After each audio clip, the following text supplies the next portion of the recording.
ce projet qui s'appelle Soutenir et renforcer les capacités des institutions sous-régionales et le relèvement économique a été financé en 2016 par le gouvernement du Japon à travers le PNUD à hauteur de 4 500 000 $, qui couvre 4 pays et aussi un aspect régional.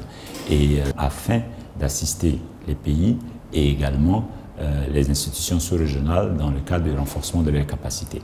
À cet effet, nous avons donc dernièrement à Abidjan, les 3 et 4 mai, les 5 et 6 mai et les 8 et 12 mai, organisé 3 ateliers.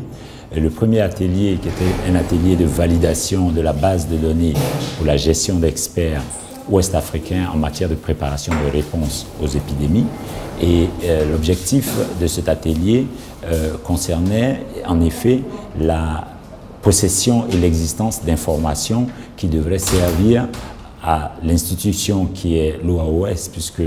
c'est notre partenaire à l'OAOS, c'est l'Organisation ouest-africaine de la santé, qui est la structure spécialisée de la CEDEAO en matière de réponse sur des questions et de politique et même de mécanismes sur les questions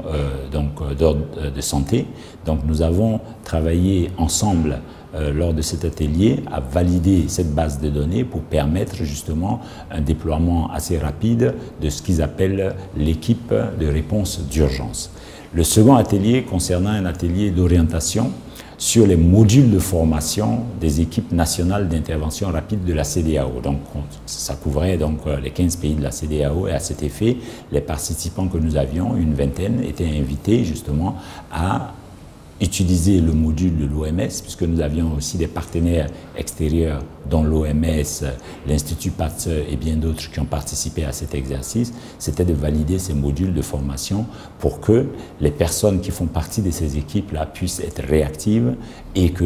l'OAOS possède justement ces modules-là à travers donc, les personnes qui vont être évidemment déployées sur le terrain. Le dernier atelier, qui s'est tenu du 8 au 12, qui concerne un atelier de renforcement de capacité des équipes nationales, hein, j'insiste, nationales d'intervention rapide, donc concernait spécifiquement les Ivoiriens, et il y avait 44 participants, à l'issue duquel exercice des diplômes de participation ont été délivrés, et les participants sont essentiellement des médecins. Donc l'objectif, entre autres, c'était donc de permettre à ce que ces spécialistes de la santé soient formés à la prévention,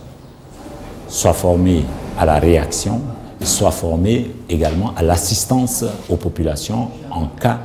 de crise, comme nous l'avons connu en période d'Ebola ces dernières années. Donc les résultats de ces ateliers dont les rapports seront disponibles d'ici peu, mais nous avons eu l'implication de la partie nationale dont le directeur de la structure de l'hygiène publique, donc qui était présent à ces ateliers et qui a contribué de façon technique et je dirais substantive à pouvoir justement faire passer le message de ce que une équipe d'intervention doit être prête à pouvoir réagir efficacement le moment venu. Donc nous sortons de là avec, on va dire, ces outils-là, mais l'aventure, je dirais, continue puisque nous avons d'autres ateliers de formation en vue, dont un atelier doit se dérouler en juillet à Abuja, avec la participation également donc, des pays membres de la CEDEAO et des experts en la matière pour pouvoir justement travailler sur la gestion de l'information qui concerne justement spécifiquement le cadre de la santé. Donc voilà en gros ce que nous avons en vue dans le cadre de ce projet et le partenaire que nous avons est un partenaire technique très efficace avec lequel nous avançons mais vraiment inexorablement vers des résultats concrets.